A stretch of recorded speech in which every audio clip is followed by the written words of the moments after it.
Hello, it is 7:03 p.m. and welcome to OrbitCon. My name is Benny, and I am here for our panel, Atheism in the Diaspora. For people from cultures tightly intertwined within a specific region, becoming an atheist can mean a crisis of identity.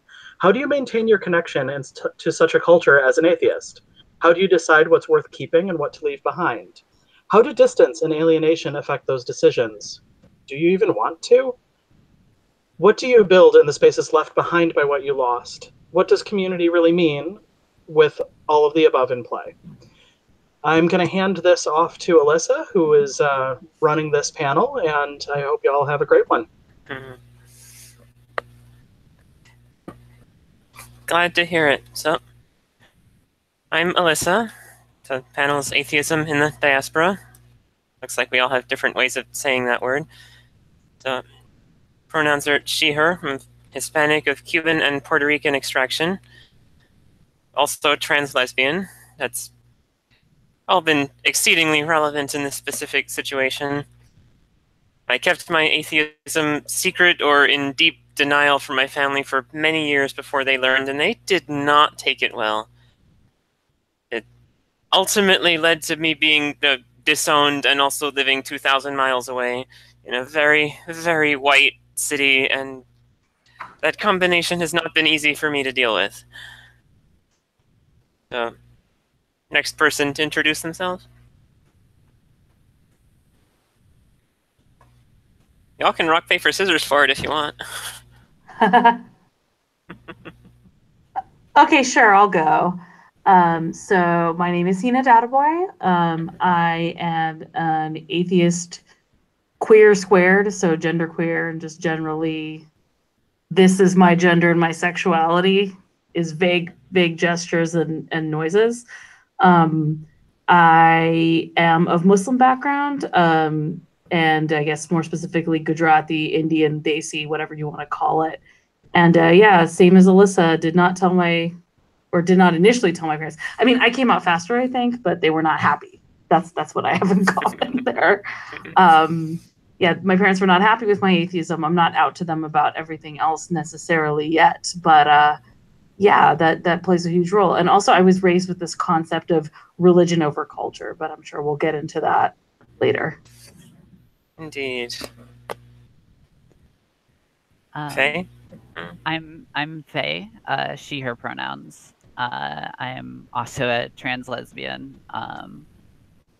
I am white passing and come from a family. I was baptized Roman Catholic, but my family hasn't, my immediate family at least, hasn't really has identified as atheist since I was in elementary school. Coming out as queer didn't go over well, regardless of that fact. And I went through a lot of abuse eventually. I am now distant from my immediate family. Eventually started kind of investigating my background and found out that I'm actually Irish Romani on my father's side. That he was adopted. His biological mother was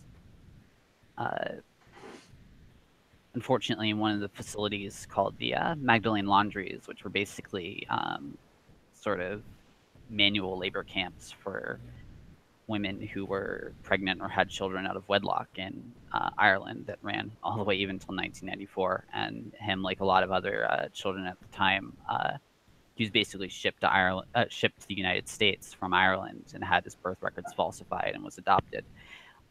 There's a lot I don't know. A lot of it was pieced together from learning the history, little details here and there that I was able to verify. One of the most, the biggest pieces was he did manage, for how, I have no idea how, a letter from his mother did manage to come with him somehow when he, through the adoption process and all of that, but I'm not even sure how authentic that is. And it's just been an interesting journey to connect with that as an adult, separated from basically everything I once knew.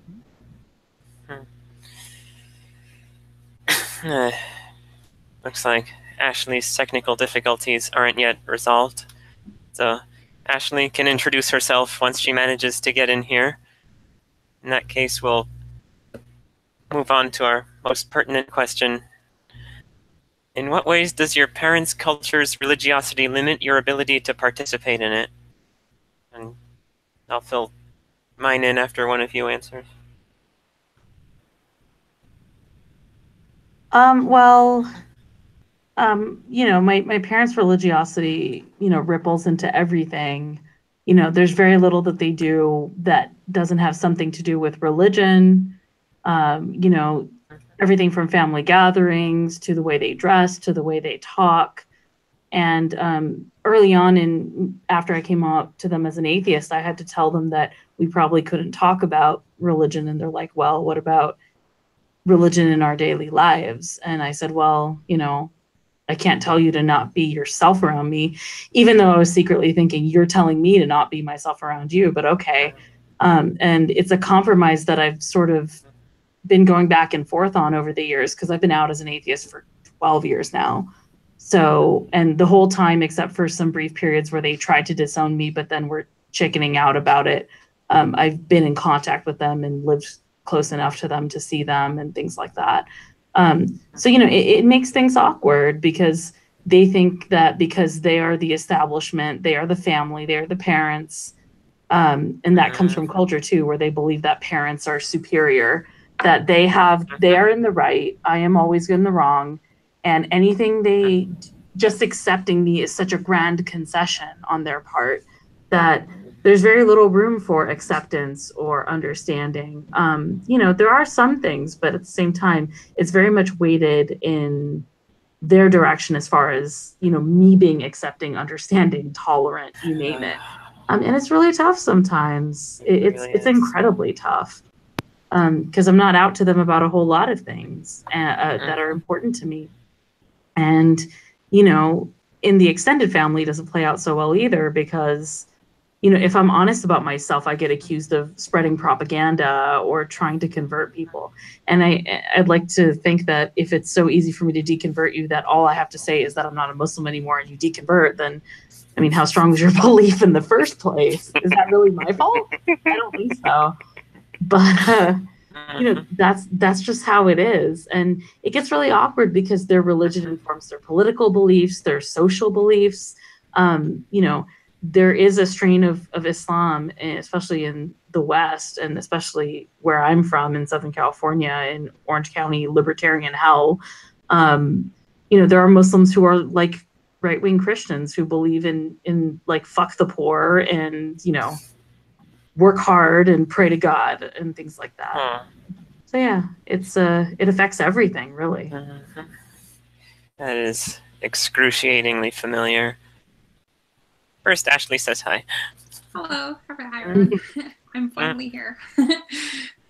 Hey. Hello. We just did this step right after introduction, so let's hear your introduction before we go on. Sure. Okay. So my name is Ashley Grenstone. I'm a trans woman, intersex, two-spirit. And I have a mix of settler and First Nation Métis background. I hold a BA in human rights and what else? I've got notes here just in case. Originally born in Ottawa, Ontario, Canada, but I've moved around the country a couple times. And for some context within our discussion, the maternal side of my family are Catholics, and the fraternal side are Protestants. And my dad converted to Christianity when he married my mom. So, yeah. Goodly mixed setup here. So, Yeah. Hina set up a pattern that I suspect we'll all find rather familiar, where the religious family from a religious culture will take on this sort of hegemonic position, even if it doesn't necessarily make a whole lot of sense, and act like acknowledging or tolerating their non-religious siblings or relatives is already a gigantic concession. It's definitely how I experienced it.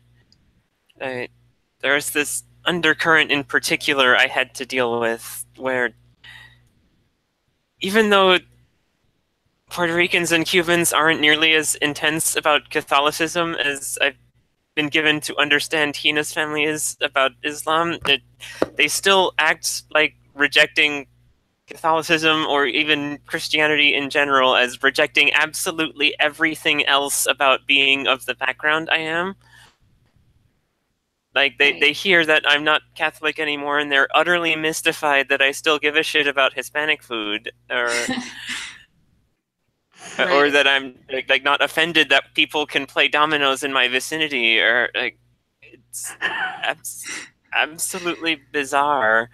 It's because there's this sense that rejecting any piece of where I came from means I don't care about any of it anymore, and I'm just going to be some weird, white-shaped interloper in all their spaces until they decide they don't want me around anymore. And it's something I continue to find really strange. The phrase I found for it a while back was, "The ugliness is the price they charge to let you see the beauty." Interesting. Okay. And they're really good at making you feel like a tourist in your own home when they're on this mode. Yeah, I can understand that. Sound familiar? Anyone else? I feel that. I mean, it's less. Well, here's the thing. So, like, I alluded to this in my intro, but people in my family make a big to-do about the distinction between culture and religion, and that's very much a Western Muslim thing, because the immigrants come here and then they think that they have a purer form of the religion. So they think that, oh, back home it's all old wives' tales, grandma Islam, but we come to America and we go to the Quran and the sources, and then we're suddenly better Muslims than everybody. It's very arrogant, really, but that's how they think. And so, but I get that around my family where, my mother will say, oh, I need to go do my prayers, where before she would say, oh, I'm going to go pray namaz. Like, she acts like because I'm not Muslim anymore, I must have forgotten literally everything I knew about the religion, which is hilarious because I knew more than her. But then there's also this odd tension where I'm actually reconnecting with aspects of Indian culture that I was completely disconnected from as a Muslim, because as a Muslim, things like Bollywood movies or, anything that even smelled a little bit like Hinduism, my family was very adamantly against, and they still are. Wearing certain kinds of traditional clothing was not allowed because it shows your midriff and things like that, where I'm becoming more connected with them, if anything. And so it gets awkward when, I'll talk about connecting with those aspects of our background and our heritage. And my mom's like, oh, well, we don't agree with that. Okay.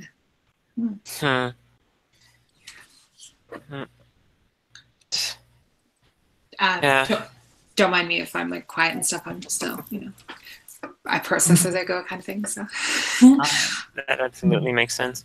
So I kind of have, as I mentioned, it's kind of very different for me because my parents were not religious themselves, at least not for most of my life, and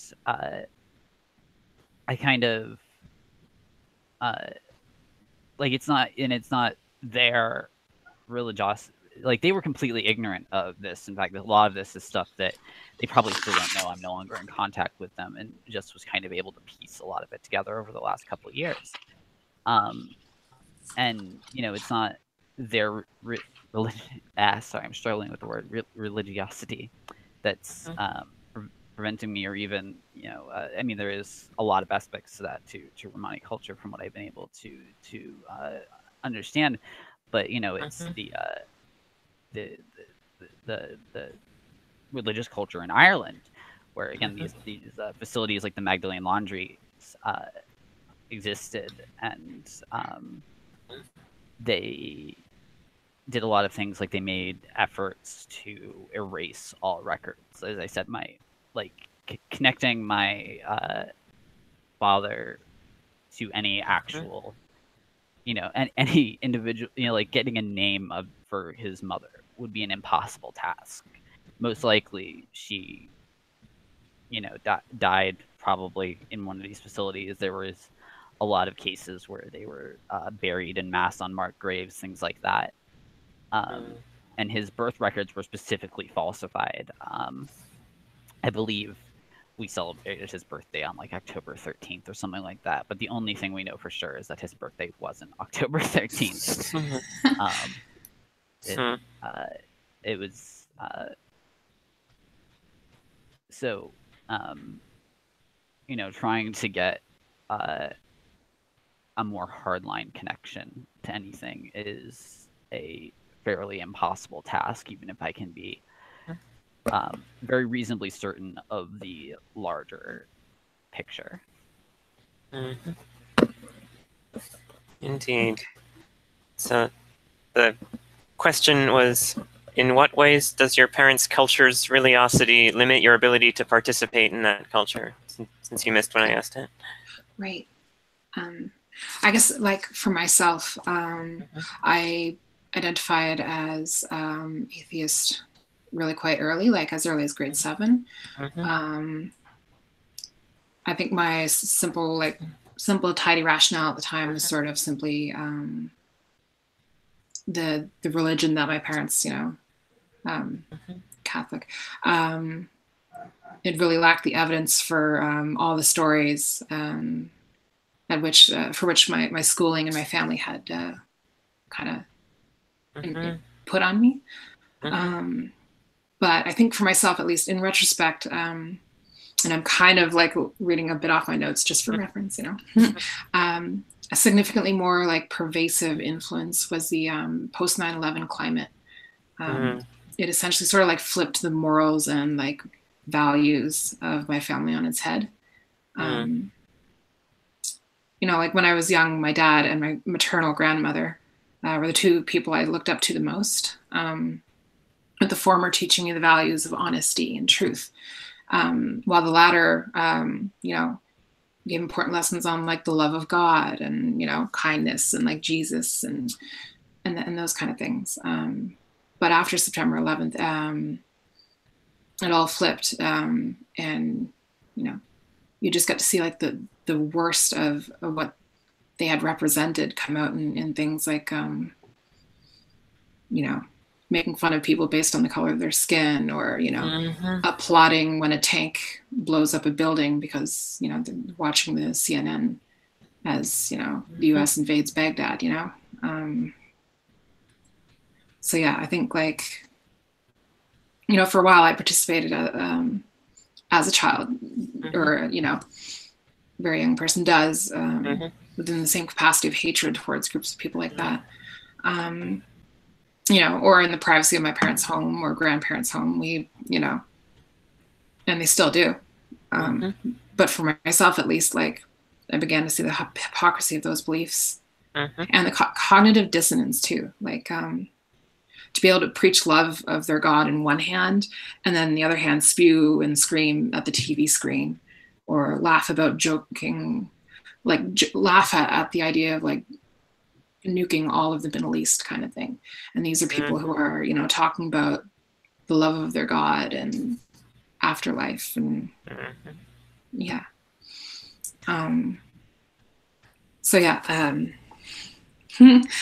I guess like, I guess also like with my own like trans identity kind of playing into it, I don't know, it felt unsafe to like act outside of that sort of predefined state.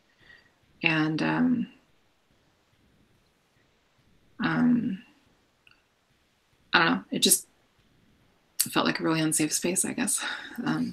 Yeah. I don't know if I made familiar feeling. Yeah. I get that. Indeed. And that leads reasonably naturally to the next topic on our list. How strong is the impact of these pieces that we don't get to really share anymore, or things that don't fit? And what's it feel like to have to deal with that? I know for me, the biggest loss of all this has been the ability to meaningfully engage with most other Hispanic people on virtually any issue of even slight significance. Like, a lot of the ones I've run into will make sure there's a reference to their deity every second or third sentence, and otherwise make sure religious ideas are a strong undercurrent in whatever they say and do. Usually either the notion that God doesn't give us more than we can handle, or God has a plan, that'll come up in almost any discussion of even remotest difficulty in someone's life. And I'll just look at that, there's a lot of people who aren't handling these things, but you do you, I guess. And it comes as part of this dense soup of hostility that my people seem to consistently aim at any kind of autism, queerness, or leftist politics, let alone someone that gets to enjoy all of these things.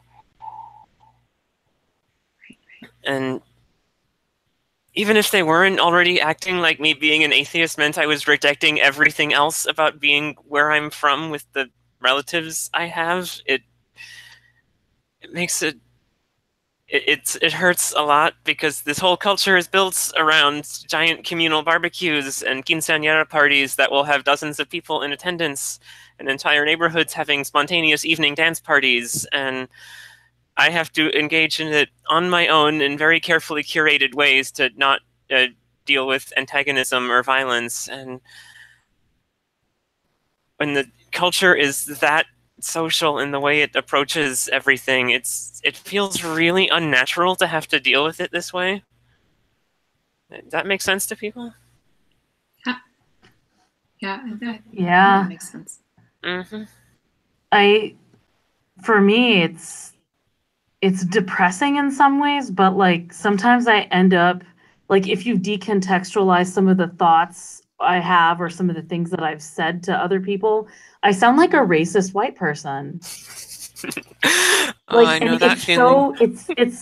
It's funny, but it's also painful. Like, if I grab a cab or an Uber or Lyft or something, if I see an Indian name and he looks like an uncle, quote unquote, I'm like, oh shit, here it comes, the fucking interrogation where like they ask me who my parents are, and they ask me if I'm married, and they ask me why, this and that. They comment on my size, or they comment on my haircut. Like, there have been times where I just was so low on tolerance of like anything that I have canceled Lyft rides or Uber rides because I saw that the name was someone who could be one of my uncles, and I'm like, I don't want to go through like the interrogation. I wish ethnicity was something that I could safely connect with to other people, but I can't, because it's just a space of judgment. It's a space of, just people being really nosy. And like, I wouldn't mind sharing about my life if I wasn't sure that it was going to lead to judgment. I mean, my spouse can attest, I once drunkenly argued with a cabbie in Vegas about religion. And, I normally don't engage, but like he insisted on saying certain things. And I'm like, that's completely not true. And what's also painful is they're starting to, they treat me like an outsider. Like, I know what it's like when Muslims talk to outsiders about Islam versus how they talk about an insider. And I call it Khadija versus Aisha. So Khadija was Muhammad's first wife. She was a businesswoman. She proposed to him. She was older than him, blah, blah, blah. And to outsiders, Muslims will emphasize Khadija. Oh, she was the only wife he married when she was alive, and she was a businesswoman, and she proposed to him. So Islam clearly allows women to do that sort of thing. And then they turn around to their kids and say, but Aisha, though. And Aisha was Muhammad's child bride. So they'll say, oh, Khadija was the one he married before Islam, but after Islam, he married Aisha. So think about that. That's what they tell their daughters to aspire to. But like, Khadija is the one they tell outsiders about.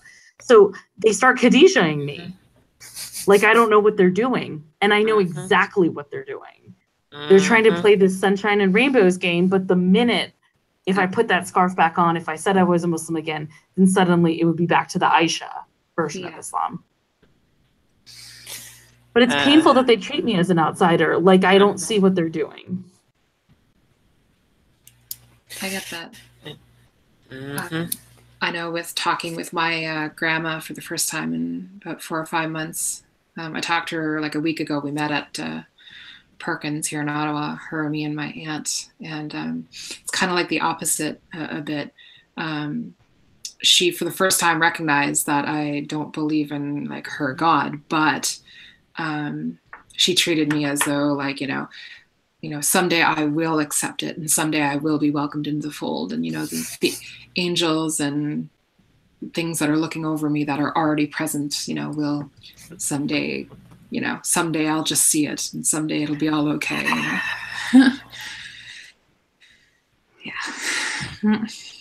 Mm-hmm.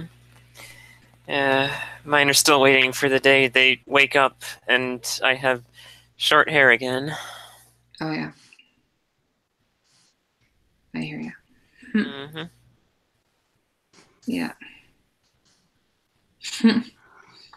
It's a bit confusing too, because like I don't know, I think it's solid to say that I'm the only one in my family who is sort of retracing her indigenous roots, beyond the sole purpose of trying to get money out of it.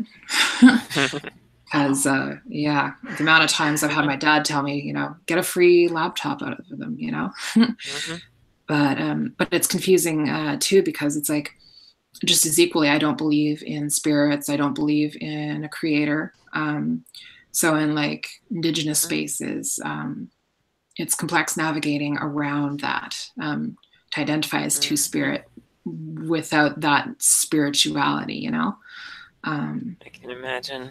Yeah, and there's been like one or two spaces, like at Kind Space, for example, where I've been acknowledged that way, so that's great.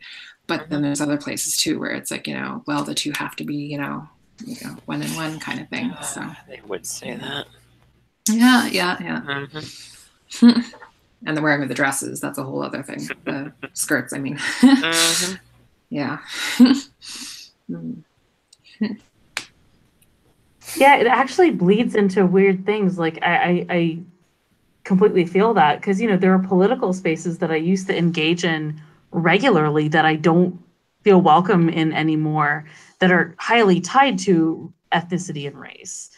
So I used to be pretty active in like, bringing awareness about, I protested against the Iraq War as a teenager. I used to go to pro-Palestinian protests and engagements and things like that. I used to actively fight against, the Patriot Act. Like I was very politically involved at a very young age. And now I feel like there's no space for me, because I'm not the white people supporting the brown people, but I'm also not the Muslim amongst the other Muslims for all these causes. And, I've lost that, because I feel like if I go into those spaces, the first thing they're going to ask is like, oh, so like, are you Shia, Sunni, what? And I'm like, none of the above. Like they love them some white atheists, but like a brown atheist, just no, they don't want to deal with that. So I've had to withdraw from a lot of things that I cared about, because, there's just no frame of reference for me to relate.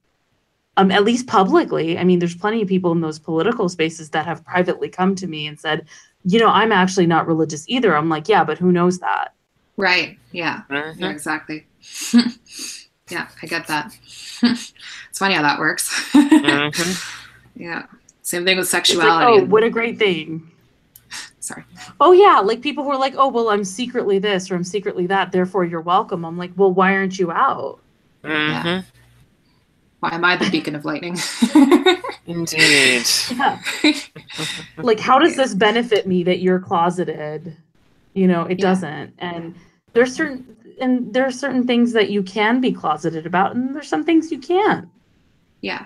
There's some things that are written all over you. Yes. Yeah.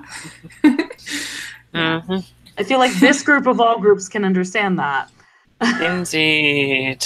Yeah. Yeah, definitely. Especially too when like I'm just kind of referencing my notes again, but like for myself, like this long stewing frustration to assume that my grandmother would like never accept my atheism, only to have it confirmed just recently. And it's frustrating that like on multiple occasions I've extended the piece of, accepting different beliefs and stuff, or, agreeing to disagree. And like, when someone can't even go that far, to reach sort of like a middle ground. Indeed. Well, family honor only ever seems to flow upward. Yeah. Yeah. That hit me right here. right here. Yeah. Exactly. I get that. I hear you.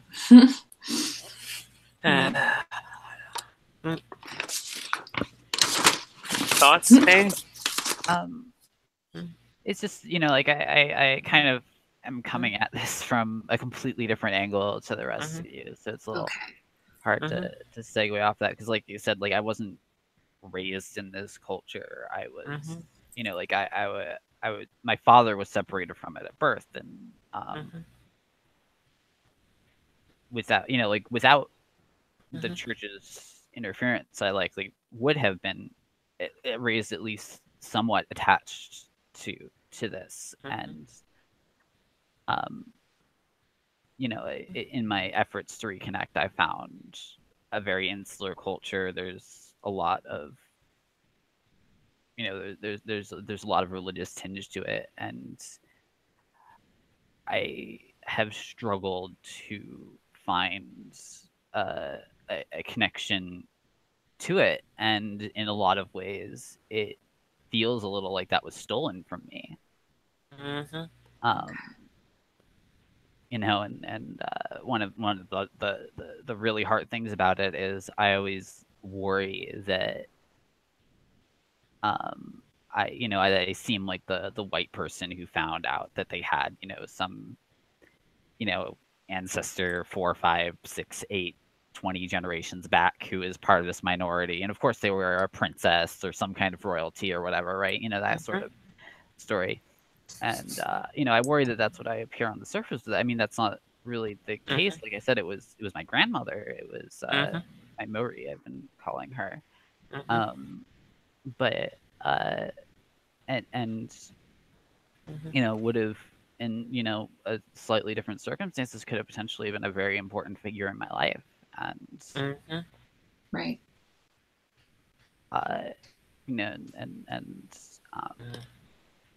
you know, it's just been very hard to find that in, and it's something I'm continuing to struggle with. Do you find, like, is that sort of like an imposter syndrome kind of thing going on? Like, a little bit, maybe. It's still also, like, you know, it's a relatively new thing. It's only been maybe like a year or so now since I really kind of put the last couple pieces together. Like, I always kind of had most of the puzzle. But you know, I'm 28 now, so it was like, so I'm finding out this relatively late in life, and I don't, you know, have a connection to my parents anymore. The last person who actually knew anything about who actually really knew anything about the circumstances surrounding my father's adoption was his adopted father, who I knew as my grandfather. Died shortly before that. Not that he was a very good person. He was more shopping for a punching bag than looking for a child to love. Damn. But yeah, it's just it's yeah, it is hard to believe, even for myself to believe that this is something I belong in and belong to a lot of the time.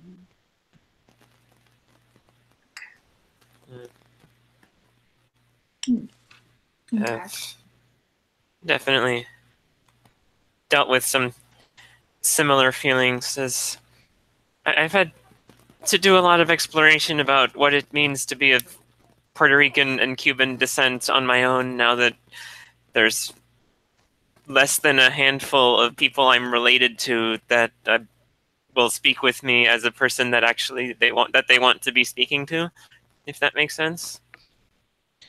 And there's a lot of really weird intra-community politics I dug up related to that, based on just the ethnic composition of the two islands compared to each other and within Puerto Rico as well. And not going to get into that whole story, as it would take too long, but one of the results was me seeing what I could find out about the indigenous portion of Puerto Rican ancestry. And the Facebook groups related to that are a trip. Oh my goodness. As for those who don't know, the Tainos of the Northern Caribbean are, as a cohesive society, have been extinct for about 600 years. Because they were the first group that got hit with smallpox outbreaks. The survivors got enslaved, etc. It did not end well for the indigenous people of the Northern Caribbean. And while it is now a matter of absolute certainty that there were survivors who made genetic and cultural contributions to the current populations of those islands, the cultural continuity of the civilization has been gone for a very long time. And so there aren't really continuous extensions of that anymore on any of these islands. What there are a variety of revivalist groups that have tried to cobble together what it might have been based on the bits and pieces that did survive. And I find there's a lot of wishful thinking in there. There's a lot of pretty reasonably established historical revisionism. There's a lot of stuff that is really obviously borrowed from other indigenous groups that there's no reason to imagine that Tainos had any contact with prior to colonization. And it ended up being a really strange experience trying to navigate these spaces to try to figure out what part of this heritage could actually be mine, if that makes sense. And to do all that while also having very little contact with the Puerto Rican half of my family was particularly difficult, so I've ended up not spending that much time there anymore. Okay. But I can tell that some of what's in there is stuff that could be as much my birthright as the things I actually did deal with directly and well-rememberedly as a child. So. Still don't think the chaos god Huracan is an actual being, though. That's where the word hurricane comes from, by the way. Cool. Today I learned.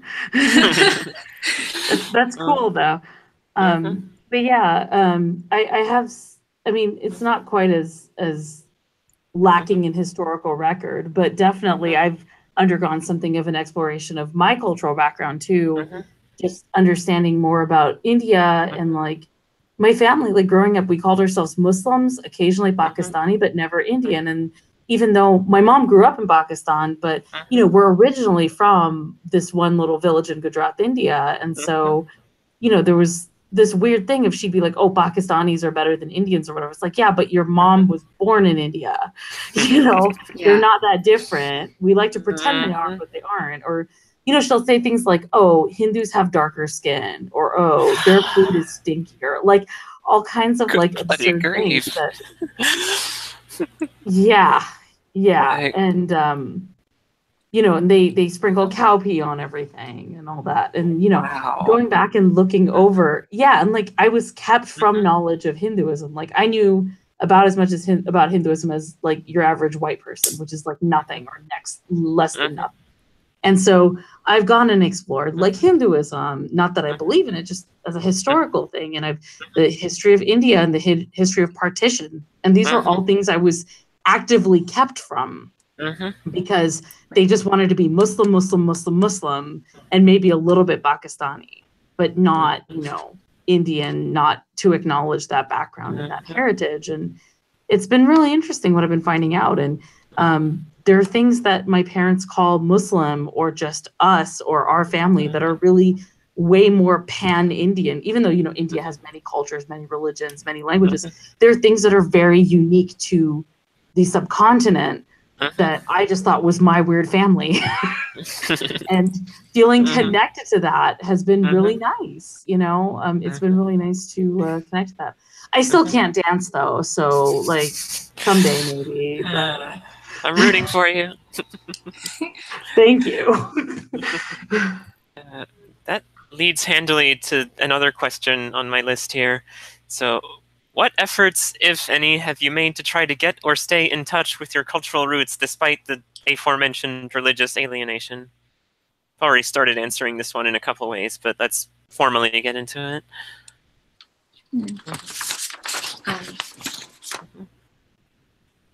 I don't know who wants to go first. I think I sort of like touched mostly on it a bit. So I'm okay for now. All right. I mean, I'm happy to dive in. Or someone else made a noise. You first. So I mean, like I've done a lot of research. I've reached out to a few people. I've managed to get in contact with one or two people who are kind of in similar positions to mine, which has been really nice. One of the biggest challenges is kind of related to what Hannah was just touching on, is there is this absolute, like, almost it's throughout, especially just Western culture, this stereotype of the gypsy, Right. and it is everywhere. It is completely culturally accepted, to the point where Netflix just released a show in the last year titled Gypsy, about some therapist who's a free spirit. Yeesh. Yeah. Didn't realize it was that bad. And that's just everywhere. And it's been, it's something. I mean, I've been aware of, that is a slur for a lot longer than I've been aware of my own background. But there's been this extra layer of pain seeing that there, and just trying to divide, like, find real information through all of this sludge. I mean, especially, like, my father was stolen from his mother, basically, when it comes down to it. And the irony of a nun stealing a Romani child is not lost on me. Yeah. There's this, like, almost, I mean, just using, trying to Google things about my culture and my background. You get maybe 1 or 2 sentences about whatever you're looking for, and that's of often dubious rationality. And then you get this exact same set of Holocaust statistics that are everywhere all the time, and that gets incredibly painful to read about.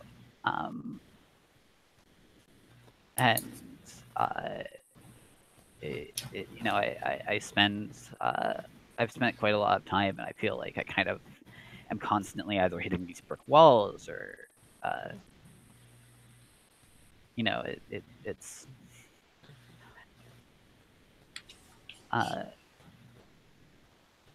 one of, it's something that's become incredibly important to me. I put so much effort into it, and I still have so much trouble. I guess I kind of lost where I was going there, but That's good. And there are 2 specific things I've made a point to do to try to get and stay in touch with my background, even in this excruciatingly white city. And mostly I cook. For all that Latin food doesn't have quite the international esteem that, say, Italian food does. It's a quite well substantiated and well written cuisine, so I've been able to collect a lot of information about it to fill in gaps in my own knowledge, put the snippets I can still retrieve from this or that relative in context. And it's painful that I'm not learning how to do all this from my grandmother with her hands on my hands and all that, but been able to bring those smells and back into my life, and that's been incredibly valuable for me. Especially once the salsa dancing got complicated.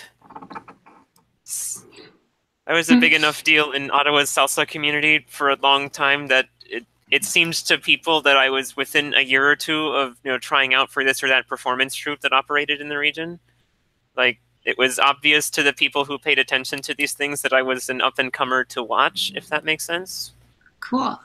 I mean, I wasn't actively being recruited or anything. I could just tell that I was moving in that direction, and I could tell that they could tell. But I injured myself a while back and had to take a break, or else I would have permanently messed up my ankle. And then I kept moving further and further away from the center of town where everything was happening, and then money fell apart. And then I transitioned and figured I didn't really know how to handle being a femme who knows the leading role, who has no interest in dancing with men, in a highly gendered art. Yeah. And Toronto has a queer Latin dance scene. Ottawa is not big enough to have such a thing. I was about to say, I know a lot of women who would want to dance with you. Hi. Like a lot of women. But so like one thing I've been connecting with that sort of helps me feel more, connected with Desi culture is actually vegetarian Indian cooking. Because I grew up eating very meat-based dishes because my dad was actually really, like, he has a chip on his shoulder about Hinduism and their vegetarianism. Like, he doesn't like vegetarianism. He's like, we're Muslims, we have meat. We never had, we had like vegetable dishes on the side, but we never had a meat-free meal, which, with Indian cooking is very easy to do. Vegan is hard, vegetarian's very easy. And so, my spouse and I have been exploring all kinds of vegetarian dishes. We love paneer, like, we'll get that, or I'll even throw in tofu, like certain textures of tofu work for those too. And then we've been getting into Jain cooking because Jains don't believe in eating root vegetables because they believe it hurts the plant. That's not why we're getting into it. It's because my spouse has IBS and can't have onions or garlic. And so Jain recipes and Jain spice mixes are allium free.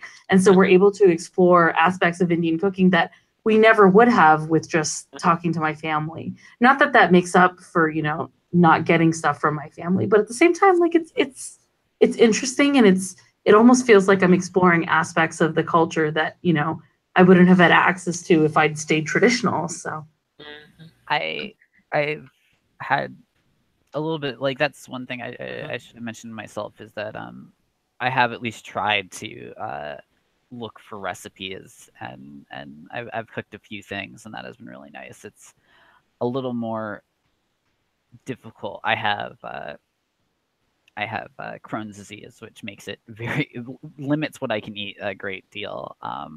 So it's really hard to find recipes that fall within my very limited diet. But that has certainly helped a lot.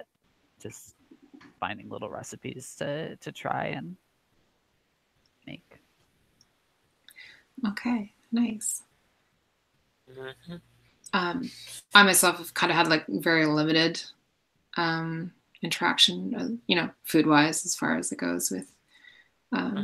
But then again, I have been introduced to Bannock and Indian tacos, so very good. They're so good. Yeah. So experiencing that.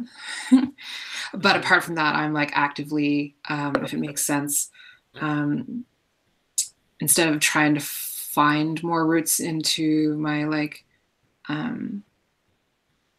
Westocentric culture, I'm trying to move as far away as I can because even the things that weren't shoved in my face, it's the predominant culture and, you got these Eurocentric identities all over the place that just, expose their ideals in multiple avenues. So I've definitely, had all that growing up. So, pushing myself away from that has been a goal. Can definitely understand that. yeah, like it just reminds me of how I discovered I wasn't white. Like I'm not quote unquote white passing by any means, but growing up, I thought what made me different and othered was my headscarf. Okay. And growing up where I did in a economically affluent, but very ethnically mixed area was thinking that, like basically assuming that we were kind of normal enough except for the Islam thing. And then I took off the scarf and went out into the world and I'm like, oh shit, I'm brown. Okay, I get that. Like, oh. Yeah, leaving Miami finally made being Hispanic interesting, let me tell you. Oh my gosh. Like, oh, they're not going to fetishize me for my scarf. They're going to fetishize me for my skin. Okay. Yeah. All right. I had like a sort of similar experience just in that like I am absolutely white passing. Like you can't see right now, but I look like the whitest girl you'll ever meet in a lot of ways. And, learning that, you know, it's at least in some respect more accurate to say white passing has been just kind of interesting. Like, you know, I there's plenty of, like, I'm queer, I'm an atheist, I'm neurodivergent, and like, not that I have, I don't really know the best way to phrase this. Not that I like had, like, I don't know. I just kind of always thought of myself to, you know, some degree or another as white, and just this kind of realization that, like, white nationalists, for example, would want me harmed or dead for my ethnicity, my background. You know, is kind of how I've been, like just, it's weird. It's not like I spent 27 years of my life just thinking I was another, you know, white Irish girl. Yeah. Well, didn't know I was a girl for the whole 27, but Indeed. Okay. Looks like there's a question for us. Yeah, so we've got about 5 minutes left, and I just wanted to sort of put one more question out there for y'all, if you don't mind. I am wondering what the atheist community can do, given that we tend towards being similar to the predominant culture in our various areas, and for those of us in this conversation, that's the US and Canada. What can the atheist community do to be more supportive of people's ability to maintain connection to cultures that are not so much the predominant in their area?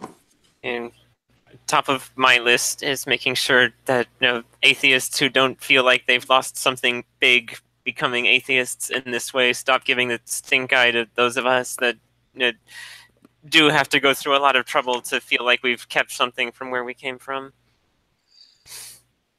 Yeah. Yeah.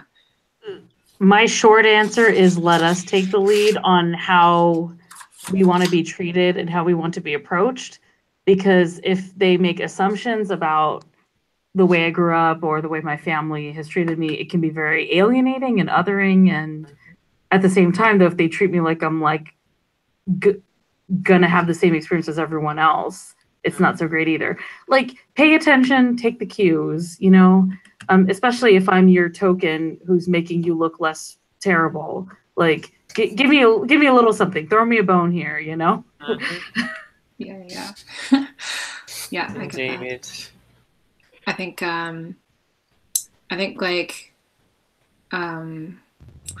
one thing too as well is I think respecting people, atheists who choose to approach other religious people with like a level of respect and, you know, agreeing to, you know, being let be. Like I you know, there's a little bit of that within the atheist community to like scoff or show like a militant rage, you know, explanation at why we have to fight the good fight and, you know, fight all kinds and forms of religion and stuff like that, like, as opposed to like, you know, trying to coexist a little bit. Yeah, I know the part that always sticks out for me is not something I really intend to do, but if I were to, you know, say, get a classically Cuban devotional candle depicting one of my people's patron saint, La Virgen de la Caridad del Cobre, and put it on display somewhere, there are a lot of atheists who would look at that and, you know, think I was, you know, an imposter in their space because I permitted this religious imagery to exist in mine. Right. Yeah. And understanding that people can have different relationships to these things would be a lot more helpful than the other approaches that are common. And shame we don't have any on the panel, but I get the impression that Jewish atheists in the atheist community deal with a lot of this kind of thing. Yeah. My Jewish spouse would agree with you about that. And Miri and any number of other people, you know, who, you know, have a cultural connection. You know, yeah, you know, I get the same thing where people are like, oh, well, you know, do you celebrate the holidays? It's like, yeah, of course I do. You know, why wouldn't I? Y'all make such a big stink about secular Christmas. You know, every goddamn year there's big arguments about who can celebrate Christmas and who not. Like, so if y'all have that, why do you think I'm not going to celebrate Eid? You know? Yeah, yeah. And especially when you get attacked from both sides too. Like, the word like God is like, oh my God, like, you know, that's engraved in my head. You know, I'll make the effort of spelling it, you know, GAWD just for the, you know, fun of it, but trying to get rid of that is hard. So you know, you get people like my parents saying, well, you know, oh, you say God, so clearly you must be, you know, religious, and then you got, you know, it's rural, you know, this is sort of that's Yeah, related tidbit I like to throw at my family if they get pissy is that Spanish has the same expression, you know, God willing, this, that, and the other, that every other European language does. The word in Spanish for that is ojalá. Okay. Goes back to when Spain controlled the to when the Fatimid Caliphate controlled the Iberian Peninsula. It actually does derive from Arabic. Okay, cool. Nice. And it breaks their minds to imagine that things are that close. So it is 8 o'clock, and I want to thank all of you so much for being here for this panel. I also really want to thank our viewers for sticking around and listening through this. I've learned a whole bunch, so I just want to just thank all of you. And I do want to encourage viewers to check out the next panel. The next one is going to be So You Want to Run a Conference. And I think that one's going to be great as well. So thank you all so much. It's a delight to have you all here. Yeah, it's a pleasure. Thanks, everyone. Good evening.